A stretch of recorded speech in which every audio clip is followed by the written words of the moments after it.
Hey, I'd like to welcome you to another episode of the Mission Matters Business Podcast, your source for all things business. My name is Adam Torres. You can follow me on Instagram at AskAdamTorres. Keep up with my book releases, book tour schedule, signings, all that other good stuff. Always love to connect with you there. And as always, if you'd like to apply to become a co-author of one of my upcoming books, just head on over to the website, missionmatters.com, and click on Become an Author to apply. All right, so today I have Sergey Spisovskiy on the line, and he's co-founder and CEO over at Guard Home Warranty and SP Fence Company. Sergey, welcome to the show. Thank you, Adam. Thanks for having me. So really excited for today's topic. I mean, bootstrapping and business modeling. I mean, a lot of people out there, business owners, entrepreneurs, executives, some already have companies and they've bootstrapped. Some are thinking, should they raise money or should they bootstrap? Lots of different people listening, and you've done it successfully multiple times, so I'm excited to get into that.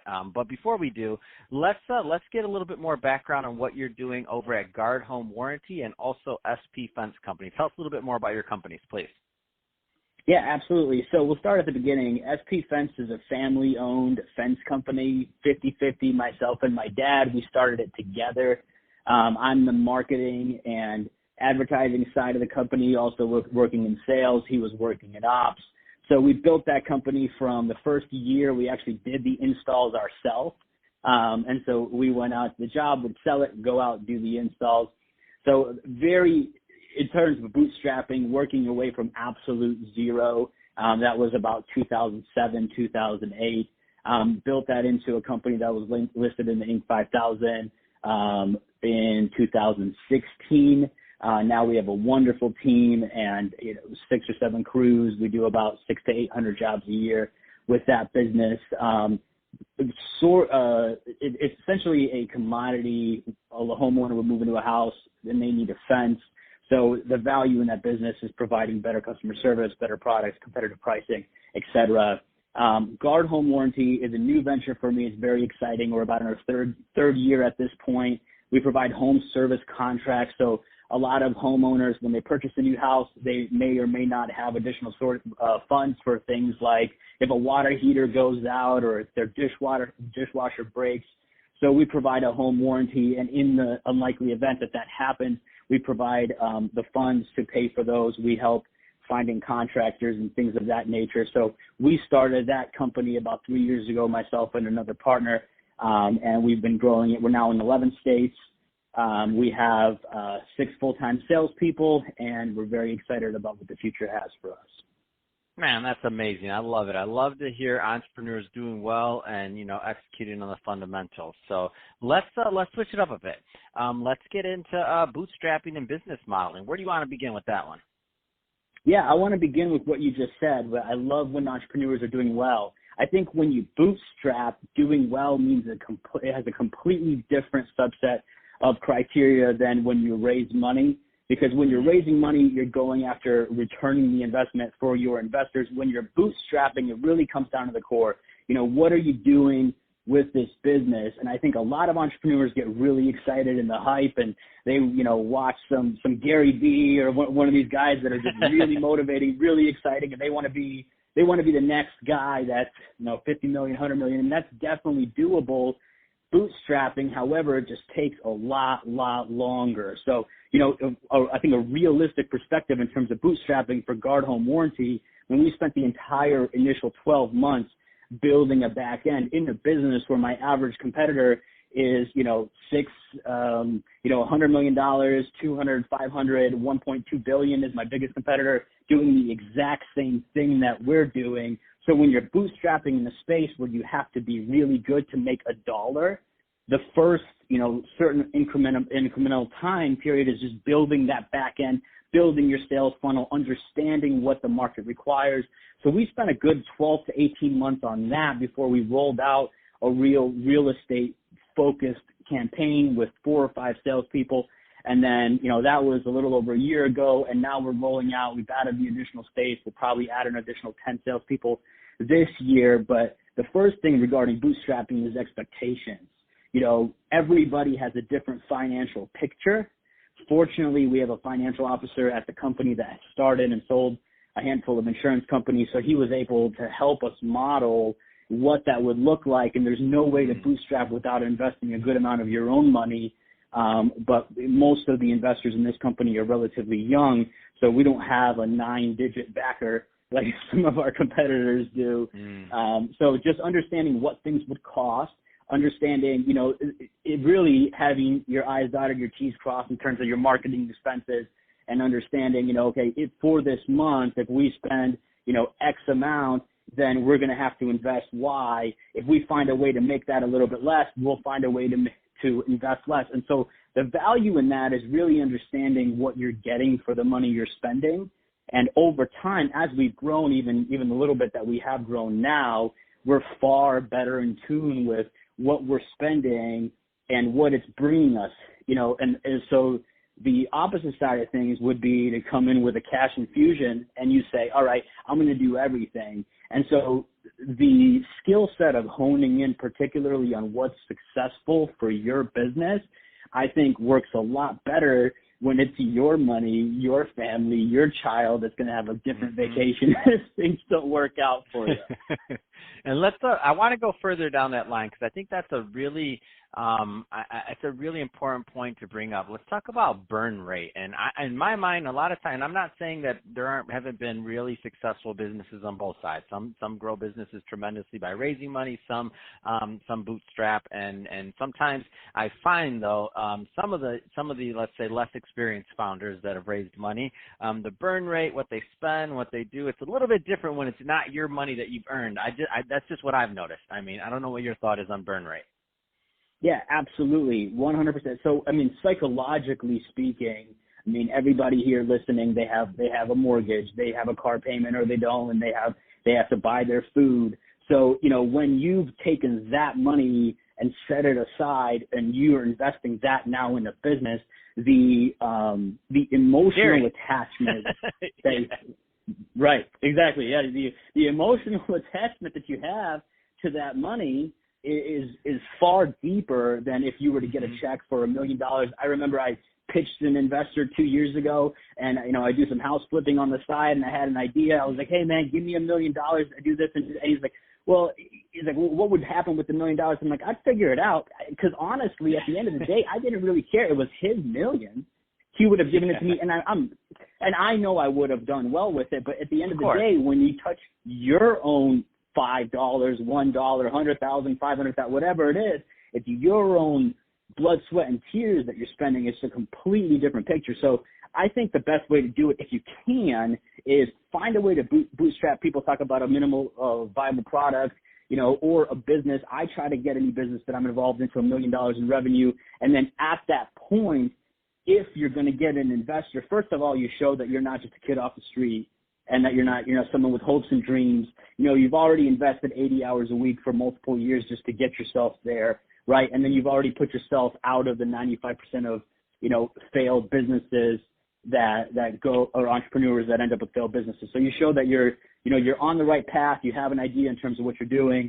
And then even then, you don't know that you're going to be successful, but it's far easier at that stage to say, hey, give me a couple bucks. I'm doing X, Y, and Z. I want to expand into these states. I want to bring out these products. And then you have a better picture of what you're going to be doing with the money as well. But just to answer your question, I really do think that putting your own money on the line also just engages you as an entrepreneur as well. You put your best effort. I always put, this as a perspective on any one of my businesses is, this is my product. This is my best effort. This is the pinnacle of my intellectual capacity today. And that's because my money's in it.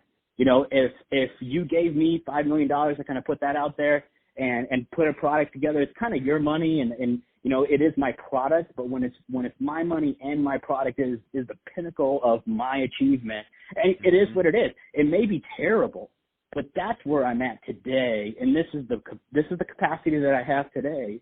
And some people have far more capacity than others, but as far as investing your own resources, I think it does put you in that mindset where you really are all in mentally, financially, emotionally, and the exciting piece of that is you really do either see yourself step up, or you can really funnel through what matters to you, because I know a lot of people, especially kind of in this entrepreneurial superstar culture that we're in today. If you see an entrepreneur, you think, you've got all these fake entrepreneurs online with all their fancy cars and stuff. And, I think there's nothing wrong with that. I rent fancy cars also. I don't buy them. But I think in reality, it also allows you to see, like, hey, I'm putting in all this time. I'm putting in all this effort. I'm putting in my money, and I'm not getting the joy and the excitement that I want out of it. You're either like an addict and you're addicted to this, to building the company, to working the 80 hours, and that gives you satisfaction on almost like an emotionally deep level, or this isn't for you, and that's absolutely fine. And so it's a lot easier to find that out when it's your money on the line, and when you're talking through burn rate, it makes it a lot easier to kind of make a decision on if this is right for you. And the faster you decide it's not, if you do decide that, you can give your investors their money back, and then everybody understands this is, entrepreneurship.